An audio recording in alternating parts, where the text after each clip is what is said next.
When I was an undergraduate student, I had the opportunity to work with an astronomer.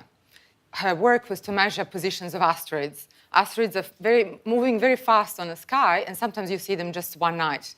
She measured the position of this particular asteroid that wouldn't be returning for years, and then she learned that she ended up being the only astronomer observing that asteroid at that time. Everywhere else in the world, all the other observatories that could have observed it, they had cloudy weather. At that moment, I knew I want to become an astronomer. I knew I wanted to become a scientist because it meant that your work builds on a larger body of knowledge, and it can be quite unique. So that's how I became an astronomer, and my expertise became exploding stars. We have many stars out there in the sky. Some of them are smaller than our sun, some of them are like our sun, and some of them are much bigger than our sun. Those ones that are more than 10 sizes of our sun, they explode as what we call supernova remnants. So they create spectacular images because there's a lot of energy that is released in these explosions. And it's a bit of a detective story for astronomers to actually figure out what happened. Because no matter how much we can estimate what kind of star it is, we don't know how old it is. We don't know, is it going to explode tomorrow or is it going to explode in a million years? So by observing these remnants of explosion that we call supernova remnants, we then work backwards to figure out what was the star, what was the mass of the star that created this remnant, and then we go and find that star in archival images. So the detective work is part of the being scientist as well. This is very exciting, of course. This is part of the work I like. And having these spectacular images that you look all day, it's super fun. So having to look and find what is that remain of the star that exploded is the hardest part in this field, because often they can be so small and the emission can be overwhelmed with the brightest emission of a supernova remnant.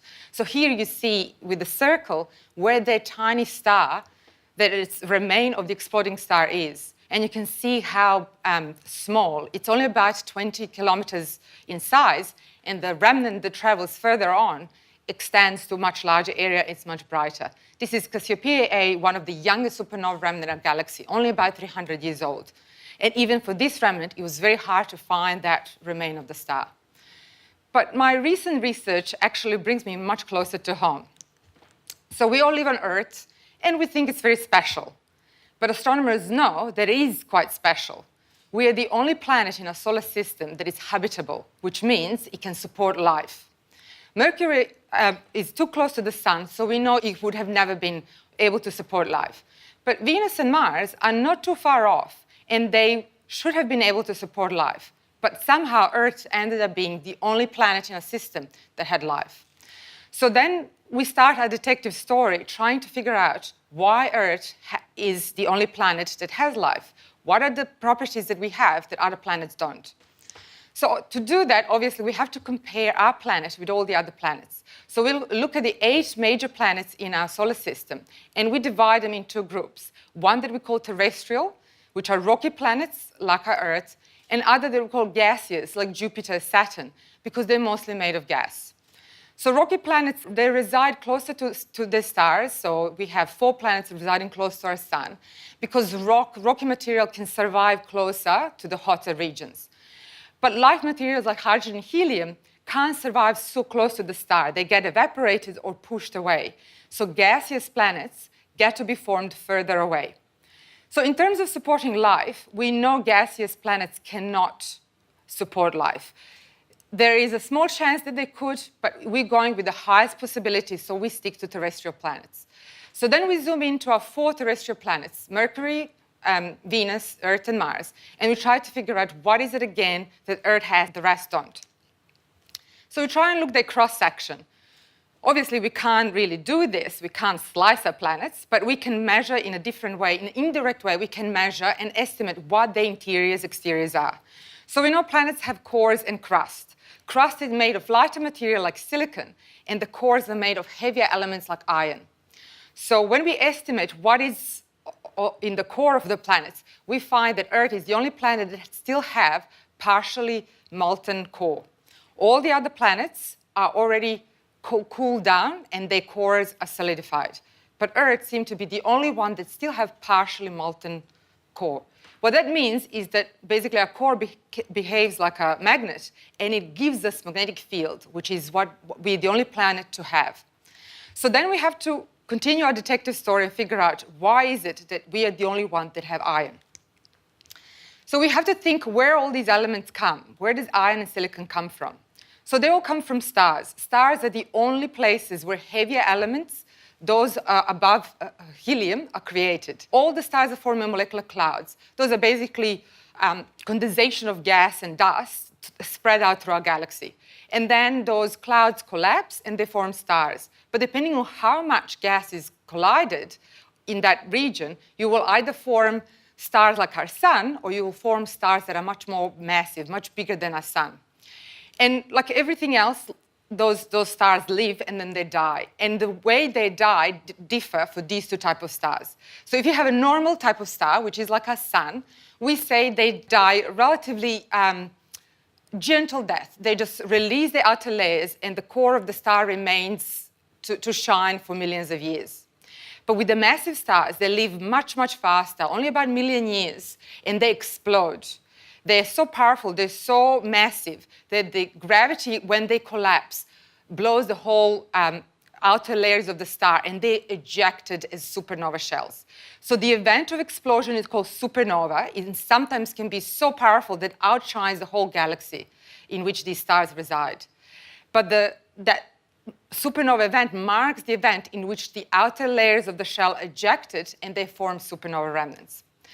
In this process is where the elements are ejected. So elements are created in different layers of the star. They all start in a core, obviously. The star starts burning hydrogen to helium, and then helium into carbon, and then carbon into oxygen, and so on. Oxygen to silicon, and then silicon to iron.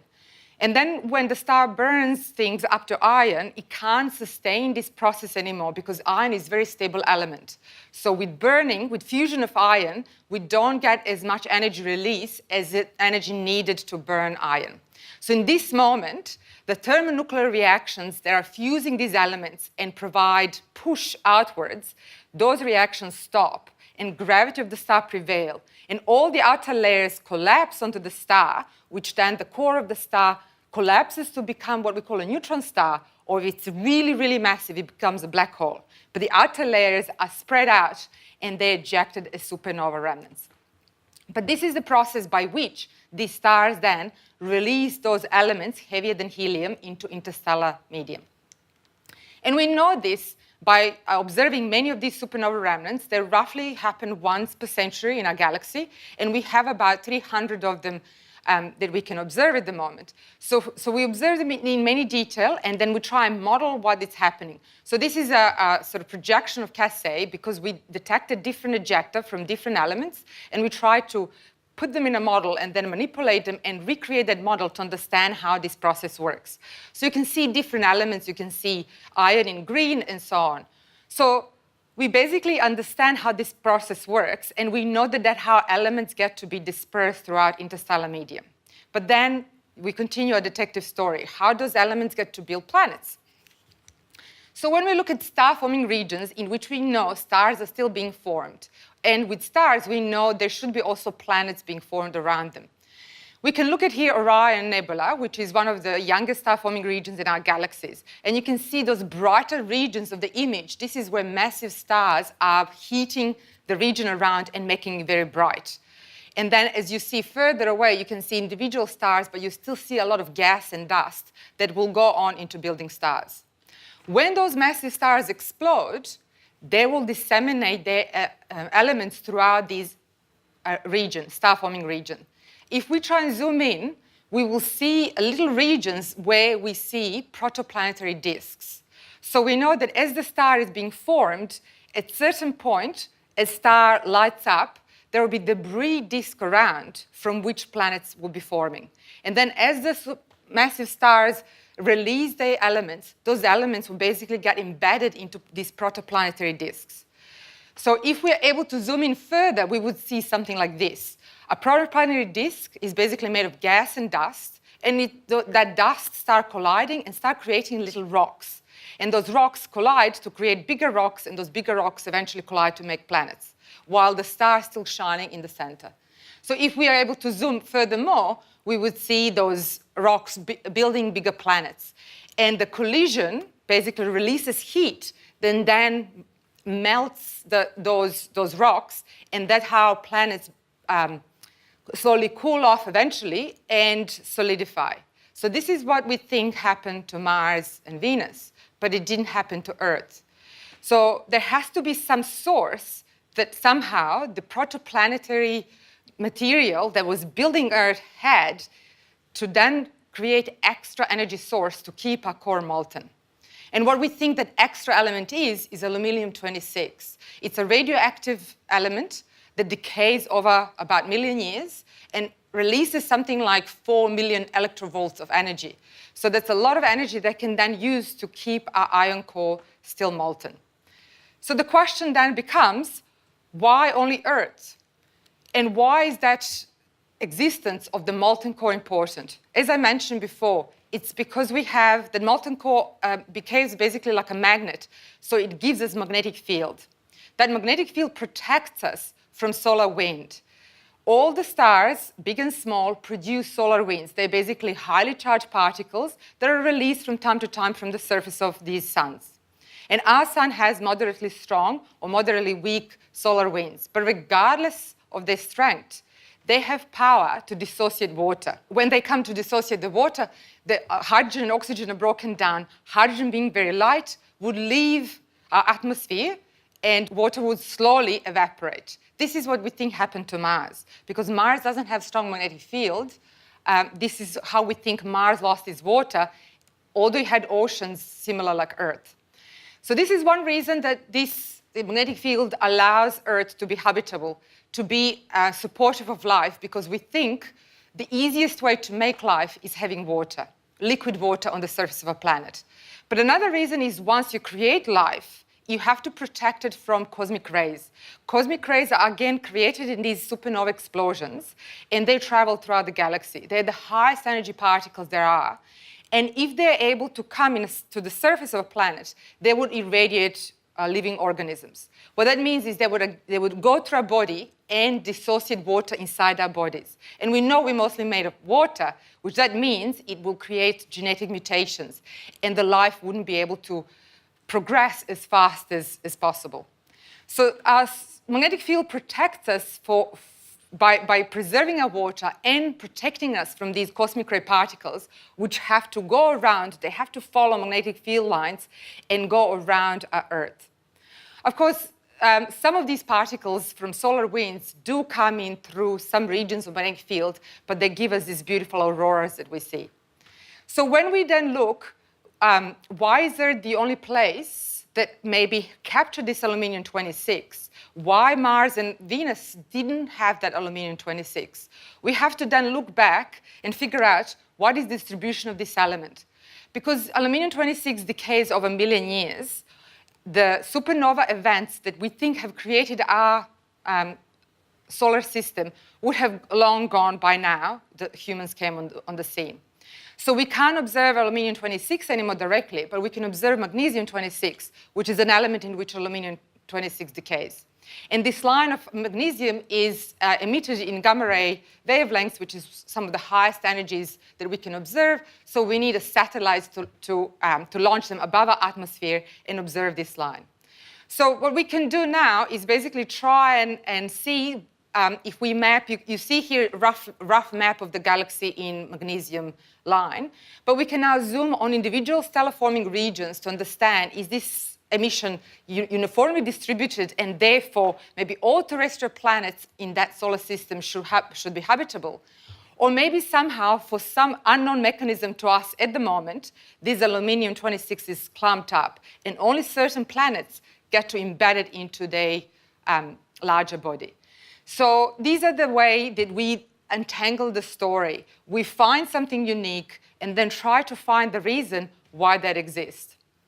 So to me, that's a part of the science, understanding that process and behaving like a detective and trying to find the answer. So this way we know supernova remnants can create habitable worlds. They can create worlds that support life. But we also know they're highly destructive. they would, if there's any planets around these stars, they will be destroyed by this explosion. Basically, it's one of the most massive events in the universe, and they will be just engulfed, and any life will be obliterated if there is time to develop life. But they don't pose just threat for the planets around them. They also pose threat for relatively nearby objects, because they release so much energy. They release so much gamma rays that basically they could come and do the damage, even with or without magnetic field. We would not be protected if we have relatively nearby supernova remnant. So if we get irradiated, we would all turn as superheroes and like Fantastic Four, and that would be great. But in the worst case scenarios, only cockroach will survive.